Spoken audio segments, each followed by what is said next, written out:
Привет, друзья! Сегодня разбираем одну из самых спорных и эмоциональных тем про Литву. Действительно ли это страна людей, живущих на пособие? В интернете часто можно услышать: в Литве все сидят на пособиях, никто не работает, государство всех кормит. Давайте же вместе разберемся, где здесь правда.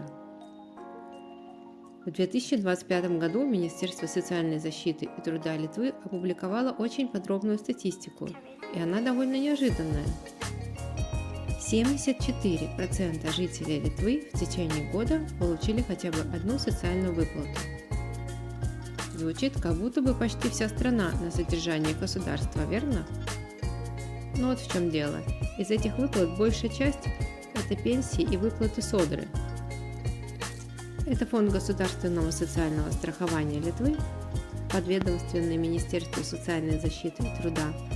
Он управляет взносами, выплачивает пенсии, пособия по болезни, материнству, безработице и другие социальные выплаты. Реальных получателей именно социальной помощи, то есть тех, кто живет на пособие по бедности, всего 2,1% населения. Всего 2%. Давайте посмотрим на конкретные цифры 2025-2026 года. Средняя пенсия по старости – около 750-755 евро в месяц. Минимальная зарплата гроз – 1153 евро.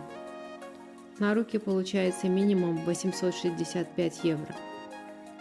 Средняя зарплата по стране – около 2100 евро гроз. Чистыми это 1575 евро. Универсальное пособие на ребенка Вейкапенигей 129 евро 50 центов в месяц на каждого ребенка до достижения возраста 18 лет.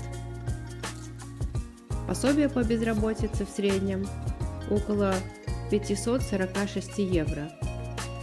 Цифра эта как средняя температура по больнице. Поскольку пособие начисляется каждому индивидуально, в зависимости от коэффициента зарплаты за 12 месяцев. Сумма пособия регрессивно меняется каждый месяц. Сначала оно максимальное, а к концу срока пребывания на бирже труда, через 9 месяцев, оно существенно уменьшается.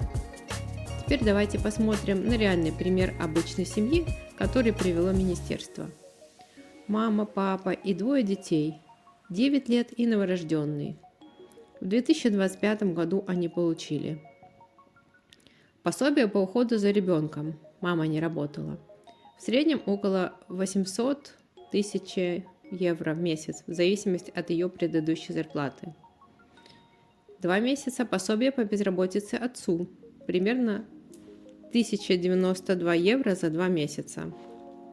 Универсальное пособие на двоих детей – 259 евро в месяц. Единовременное пособие на новорожденного – 814 евро. Небольшую дополнительную помощь от муниципалитета. На первый взгляд, классическая семья на пособие.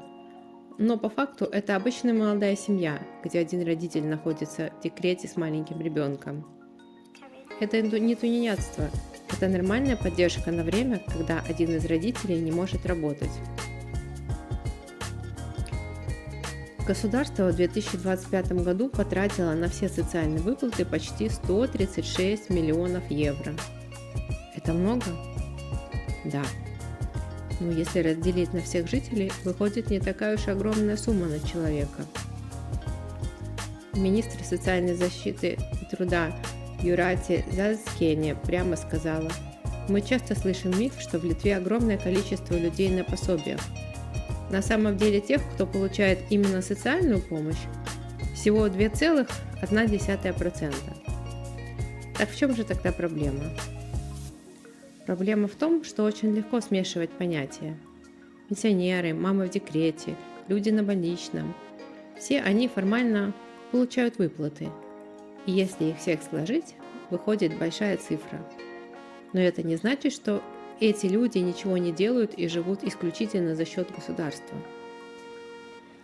При этом в Литве действительно есть люди, которые годами сидят на пособиях и не стремятся работать. Таких меньшинство, но они есть, и они очень заметны. Так что же в итоге? Литва – это не страна тотальных тунеядцев. Это страна с довольно развитой системой социальной поддержки, которая пытается помогать тем, кто действительно нуждается. Пенсионерам, семьям с детьми, семьям в трудной ситуации. При этом система далеко не идеальна и имеет свои серьезные дыры. А что думаете вы? Считаете ли вы, что в Литве слишком щедрая социальная система?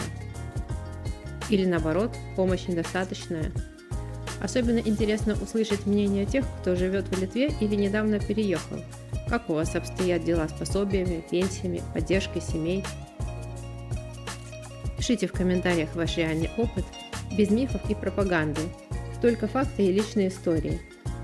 Если видео было полезным, ставьте лайк и подписывайтесь. В следующих роликах продолжим разбирать реальную жизнь в Литве. Carpe diem!